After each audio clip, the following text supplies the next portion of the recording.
بسم اللہ الرحمن الرحیم۔ حضرت عمر فاروق رضی اللہ تعالیٰ عنہ کے بارے میں ایک کتاب ہے۔ اس کتاب میں جہاں کہیں بھی قرآن مجید کا ترجمہ کیا گیا ہے وہ مولانا اشرف علی تھانوی رحمۃ اللہ علیہ اور شاہ رفیع الدین شاہ عبد القادر جیلانی رحمہ اللہ، مولانا مودودی رحمہ اللہ کی تفاسیر سے لی گئی ہے۔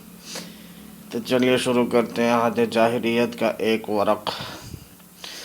بعثت نبوی صلی اللہ علیہ وسلم سے چند سال پہلے کی بات ہے کہ جیسے ہی ذوالقعدہ کا چاند طلوع ہوا، جزیرہ نما عرب کے مختلف گوشوں سے عرب سانڈنی سواروں کا ایک طوفان امن پڑا، جو ہر سال حج سے پہلے عکاظ کے میلے میں شرکت کے لیے آتے تھے۔ میلہ مختلف قبائل کے تماشائیوں سے کھچا کھچ بھرا ہوا تھا، جن میں مکہ والوں کی تعداد سب سے زیادہ تھی۔ بطحا کے میدان میں جہاں یہ میلہ لگتا تھا، عربوں نے اپنے خیمے گاڑ دیے تھے اور اس کا ایک حصہ تجارت کے لیے مخصوص کر دیا تھا۔ اس حصے میں تاجروں نے خیموں کے سامنے اپنی دکانیں آراستہ کی تھیں، جن میں حجازی مصنوعات بہت کم اور شام و یمن کی وہ مصنوعات بکثرت تھی جو مکہ اور اس کے قرب و جوار کے لوگ جاڑے اور گرمی کے سفروں میں لائے تھے۔ دکانوں پر مردوں اور عورتوں کا جمگھٹا تھا جو اپنی اپنی پسند کی چیزیں خرید رہے تھے۔ عورتیں زیادہ تر کپڑے کی دکانوں پر تھیں، مختلف رنگ اور مختلف بناوٹ کے کپڑے اٹھاتی، انہیں الٹ پلٹ کے دیکھتی اور شام و یمن کے بنے ہوئے ان نظر فریب کپڑوں میں سے جو کپڑا انہیں پسند آتا خرید لیتی۔ ان میں اگر کوئی طرح دار حسینہ ہوتی تو بے فکرے نوجوانوں اور پختہ کار مردوں کو اپنی طرف کھینچ لیتی، جو بظاہر تو خریداری کے لیے آتے لیکن دراصل کپڑوں اور سامان سے زیادہ انہیں اس کا فراداد کہ حسن و جمال سے آسودہ ہونے کا شوق بے چین کرتا۔ ان دکانوں کے قریب ہی عیش و نشاط کے اڈے تھے، جہاں دن کو عموماً اور رات کو خصوصاً نوجوانوں کی بھیڑ سی لگی رہتی۔ ان محفلوں میں عرب کی فتنہ فروش عورتیں بھی بے تکلف شریک ہوتی تھیں۔ رات کے رومانی اندھیروں میں بساط طرب بچھائی جاتی اور عرب کے من چلے جام و ساغر سے کھیلنے لگتے۔ نشے کی ترنگ کے ساتھ ساتھ زبان کی باگیں بھی ڈھیلی چھوڑ دی جاتی اور ہر طرف فقرہ بہری، چھیڑ چھاڑ اور ڈھینگا مستی کا بازار گرم ہو جاتا، اور یہ سلسلہ اکثر و بیشتر ان لڑائیوں پر جا کے ختم ہوتا تھا جن کی آگ مدتوں سلگتی رہتی۔ ایک دن میلے میں ایک شاعر اپنا قصیدہ پڑھنے کھڑا ہوا۔ پہلے اس نے تشہیر سنائی، پھر فخریہ انداز میں اپنی اور اپنے قبیلے کی مدح و توصیف کیا، اور اس کے بعد اس قبیلے کی ہجوم میں اشعار پڑھے جو گزشتہ سال اس کے قبیلے سے شکست کھا چکا تھا۔ شاعر کے چاروں طرف لوگوں کا ہجوم تھا۔ تشبیہ پر سب نے داد دی، لیکن مفاخرت پر کچھ لوگوں نے خوشی سے تالیاں بجائی اور کچھ ناک بھوں چڑھانے لگے، اور جب وہ اپنے حریف قبیلے کی مذمت پر آیا تو موافق و مخالف آوازیں تحسین اور نفرے کی چیخوں سے بدل گئی اور تلواریں میان کے پردوں سے نکل آئیں۔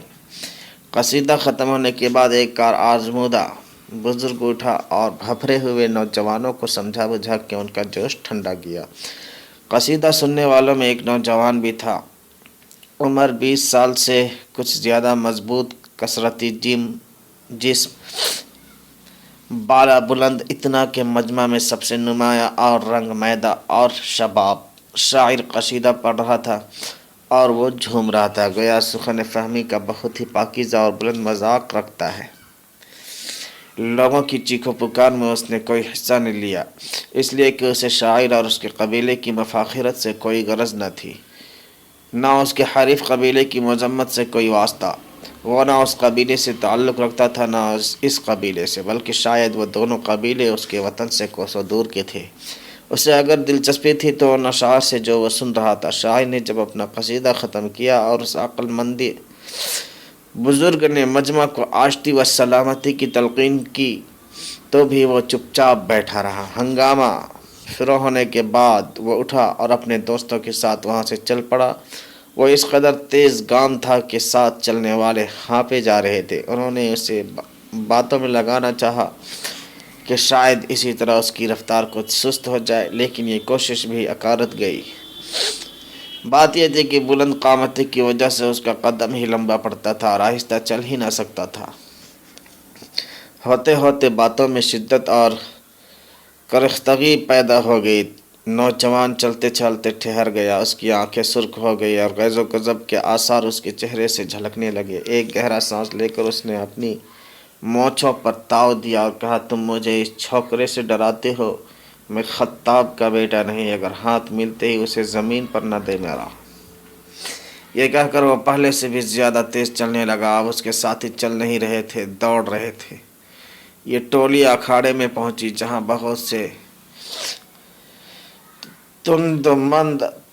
تنومند اور قوی باز نوجوان تھے۔ اس وقت ایک جوڑ چھوٹی ہوئی تھی اور ایک پہلوان دوسرے پہلوان کو پچھاڑ کے اس کے سینے پر چڑھا بیٹھا تھا۔ عمر بن خطاب کو اپنی طرف آتے دیکھ لوگوں نے راستہ چھوڑ دیا اور کشتی لڑنے والے بھی الگ الگ ہو کے تماشائیوں کے ساتھ کھڑے ہو گئے۔ انہیں یقین تھا کہ عمر تماشا دیکھنے نہیں، کشتی لڑنے آیا ہے۔ عمر نے حاضرین پر نگاہ دوڑائی، اس کے چہرے پر ابھی تک غصے کے آثار تھے۔ اس نوجوان پر نظر پڑتے ہی جس کے متعلق رستے میں باتیں ہو رہی تھی، عمر نے اسے مقابلے کی دعوت دی۔ نوجوان مسکراتا ہوا آگے بڑھا اور مجمع کے وسط میں کھڑا ہوا۔ اسے اپنے اوپر اعتماد اور اپنی جسمانی طاقت پر بھروسہ تھا۔ اس سے پہلے اس نے عمر سے کشتی نہیں لڑی تھی۔ وہ اپنے قبیلے کے ساتھ پہلی بار عکاظ کے میلے میں آیا تھا، لیکن جب سے آیا تھا ہر مقابلے میں کامیاب ہو رہا تھا۔ وہ قامت و جسامت میں بھی عمر کے قریب قریب ہی تھا۔ عمر آگے بڑھا اور دونوں میں کشتی شروع ہو گئی۔ بدوی نوجوان کی بھرتی اور داؤ پیچ دیکھ کر خلقت کا ازدحام ہونے لگا اور اتنے تماشائی جمع ہو گئے کہ اس سے پہلے کبھی نہ ہوئے تھے۔ آس پاس کی لڑکیاں بھی اس جوڑ کا نام سن کے آ گئے۔ انہیں بڑی بے صبری سے کشتی کے فیصلے کا انتظار تھا، اس لیے اور لوگوں کی طرح وہ بھی جانتی تھی کہ گزشتہ مقابلوں میں ابن خطاب کو کبھی ناکامی کا منہ دیکھنا نہیں پڑا۔ لیکن جب سے یہ بدوی نوجوان آیا تھا، برابر اپنے حریفوں کو پچھاڑ رہا تھا۔ لوگوں کے دلوں میں یہ خیال آنے لگا تھا کہ شاید یہ عمر کو بھی پچھاڑ دے۔ چنانچہ اس سلسلے میں بہت سی شرطیں بدی جا چکی تھی۔ جب عمر نے اپنے حریف کو کشتی لڑنے کی دعوت دی تو یہ خبر بجلی کی سی تیزی سے سارے میلے میں پھیل گئی۔ لوگ اپنے کام چھوڑ چھاڑ کر آ گئے۔ ابتداءً عمر نے اپنے حریف کو زور آزمائی کی دعوت دی اور خود صرف اپنا بچاؤ کرتا رہا، لیکن جب دیکھا کہ اس کا سانس پھول گیا ہے تو ایک دم بھائی، اس کے بعد میں آئندہ ویڈیو لے کر آؤں گا، تو آپ سے گزارش ہے سبسکرائب کر دیں اور انتظار کریں۔ السلام علیکم۔